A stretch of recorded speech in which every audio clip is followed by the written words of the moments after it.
Welcome to Ambient Guitar Gear Review.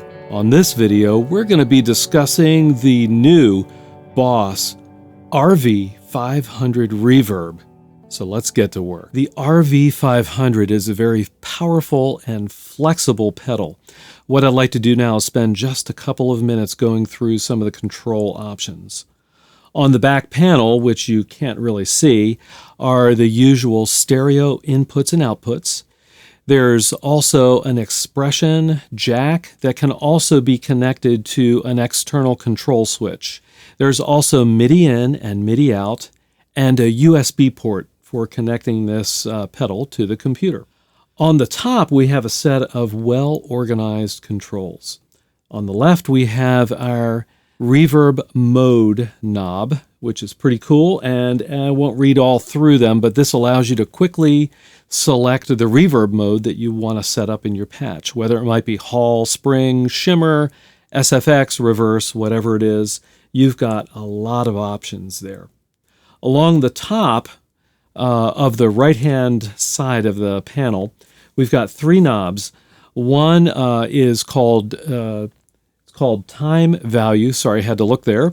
And normally, if you're just using it in a patch, it allows you to adjust the time of the reverb decay. If you're deep editing, you would use this to change values of your parameters. There's also a pre-delay knob that allows you to very quickly adjust pre-delay. Also along the top is your effect level, which would be your wet-dry mix.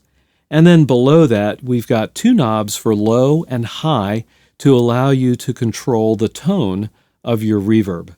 All right, we've got four buttons in the middle here along with an LCD screen. And this is where you're going to do your deep editing of your patches.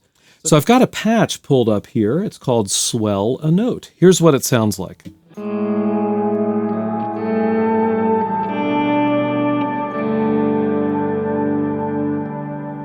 Okay, so this is a reverb that allows you to set a swell time, so you can kind of mimic a volume pedal effect. If we were going to edit this patch, all we have to do is simply press on the edit button, and this will begin to take us into the patch. We can control some kind of global settings here in addition to the patch, such as control assignment, and some system settings, MIDI settings, etc. But if we want to go ahead into the patch itself, then we'll just push down on the time button, and this will allow us to drill into the patch. From there, we can use up and down buttons to very quickly move around between all the parameters that are available to us. And the parameters do vary dependent on the reverb mode. So you'll get certain parameters that are unique to each reverb. Once you're ready to go, you've got the patch set up the way you want, you can simply push down both the exit and the edit buttons together, and that will write your patch back to the pedal so you can just recall it. All right, so that's just a brief look at deep editing. We're not going to get into it on this video. On the bottom of the pedal, we've got three buttons. So between the three buttons, we can use that to bank up and bank down. So if I press A and B together, you'll see I went from bank 5 to bank 4. And each bank has two settings. So in this case, O4A, O4B. And there are 99 banks. So that's pretty sweet. That's a lot of presets that you can set up. On the right-hand side, there is a tap control button that allows you to, if appropriate, set a tap tempo. And if it's lit up red like it is here, that means that one of the parameters in the patch is assigned to the switch, and it allows you to turn that parameter on and off for dynamic changing of the effect as you're playing. All right, so that's a quick look at the controls. Let's go ahead and listen to some of the presets.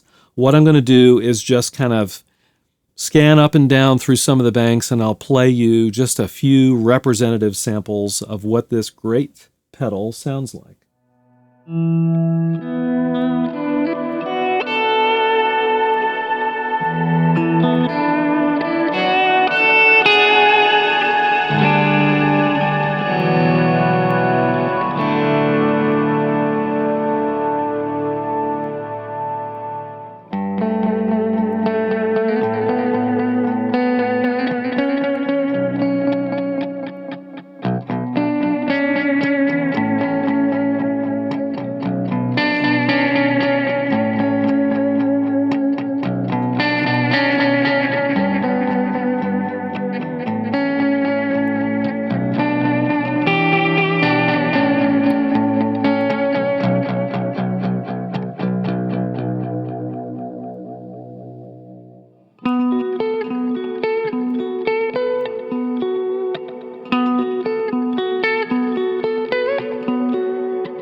Well, there you have it, the Boss RV-500. Gotta say, I am totally impressed with this reverb pedal. It's powerful, it's flexible, it's easy to program, and it sounds great. If you're in the market for a more premium price level kind of reverb, this one is definitely worth your consideration. If you haven't already done so, please subscribe to Chords of Orion. I've got ambient guitar related content coming every week. I'd love to have you on board. Also, if you're interested, I've got an Amazon affiliate link to this pedal and the other gear that I'm using in this video in the video description below if you're interested. And as always, I'll see all of you on the next video.